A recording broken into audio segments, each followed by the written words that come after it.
ഈശോ മിശിഹായ്ക്ക് സ്തുതിയായിരിക്കട്ടെ. ദേവാലയത്തിന്റെ ഉമ്മറപ്പടിയിൽ കാത്തിരിക്കുന്ന വൃദ്ധനായ ശിമയോനും പ്രവാചകയായ അന്നയും ഒരു ആയുസിന്റെ മുഴുവൻ പ്രാർത്ഥനകൾക്കും കാത്തിരിപ്പിനും അർത്ഥം ലഭിക്കുന്ന നിമിഷമാണിത്.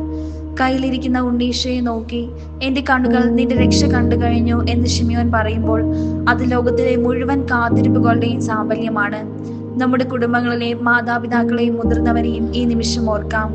പലവിധ പ്രവർത്തനങ്ങളിലും തിരക്കുകളിലും കഴിയുന്ന മക്കൾക്കായി ജപമാല ചൊല്ലി കാത്തിരിക്കുന്ന നമ്മുടെ വീട്ടിലെ ശിമയോന്മാരും അന്നമാരും.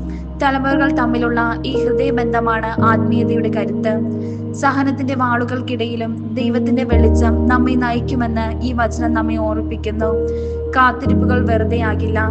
ദൈവം തന്റെ വാഗ്ദാനം പാലിക്കുക തന്നെ ചെയ്യും. ആ വലിയ പ്രത്യാശയിൽ നമുക്ക് വിശ്രമിക്കാം. വചനമാകുന്ന അപ്പം നമ്മുടെ ഹൃദയങ്ങൾക്ക് പ്രകാശമാകട്ടെ.